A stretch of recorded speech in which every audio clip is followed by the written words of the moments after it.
In this video, we're going to do a quick tour of the WordPress dashboard so you know where to find everything you need to build a website. Later in this series, we are going to go into each part that you will need to know how to use to set up different parts of your website. So my intent here is just to get you familiar with the dashboard itself. Starting from the very top, you will see the name of your website, and you'll be able to click on Visit Site to go to the live version of your website if you want to quickly see changes. When you're logged in, you will also find this button on your live website, and it will allow you to quickly return to your dashboard. Next, you'll see this is the number of plugins that are going to need updated, and we'll talk more about that in a bit. If you allow comments on your website, you will be able to see how many need for you to go in and approve them before they will appear on your website. Selecting the new menu will allow you to quickly create a post, add an image or video under media, a new page, or a new user. If you are shopping for themes or for WordPress services, this is one of the places where you can go, but we'll talk more about some other places you can grab great themes as well. Now, when you first log in, you'll see something that looks like this on your screen. With a fresh install, they'll give you the next steps that you can take to set up your website. You'll also see where you can enter a title along with a quick draft of a post. So if you have something in mind and you just want to quickly enter the idea, you can do that here. You can see how many pages, posts, comments are published on your blog at any time.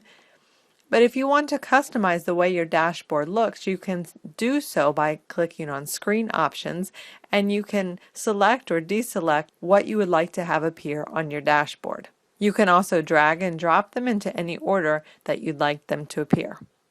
Now on the left-hand side, we have a navigation bar where you'll find everything that you're going to need. Starting with posts, this is where you will be able to get a list of all of the blog posts that you have on your site. If you want to add a new one, if you want to create categories in order to separate the different posts, you can do so. Media, again, this is where you're going to be able to add music files, image files, videos. All of that is going to be in your media section. Pages, again, this is similar to posts. We covered that. You'll be able to see a full list of all of your pages as well as add a new one quickly. Comments, again, just like at the top, you'll be able to go in and see which comments have been added, which comments need for you to approve them. You'll be able to see a list of all the comments that have been added to your site. So if you would like to respond to the comments, you can do so here. Marketplace, again, this is if you're looking for particular services. This is one option for purchasing them. Appearance, this is where you really get into how your website actually looks. This is where we are going to work on the particular theme that you use. We're going to customize the theme. We'll be using widgets to update your sidebar and other areas of your website. You'll create your menu here. If your particular theme allows for you to customize more of your header, your background, you're going to see some of the options here.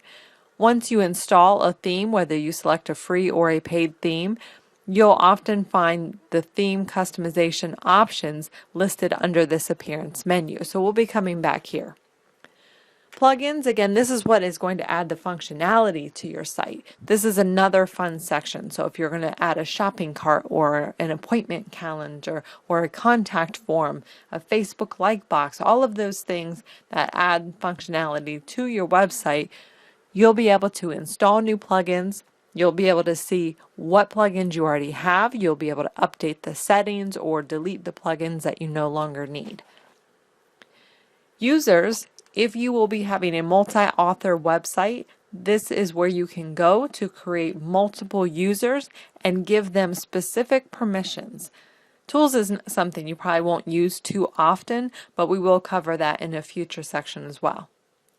Settings is something you will want to go into for every site that you create, because this really sets up how visitors can use your site, how things should be written on your site, how things should be displayed, what URLs you'll be using. There's a lot that is defined in the settings, so we'll go through that as well.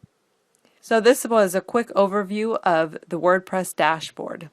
Now that you've had a quick tour of the WordPress dashboard, let's go ahead and dive in and take a closer look at each part and see exactly how you can start setting up your own website now.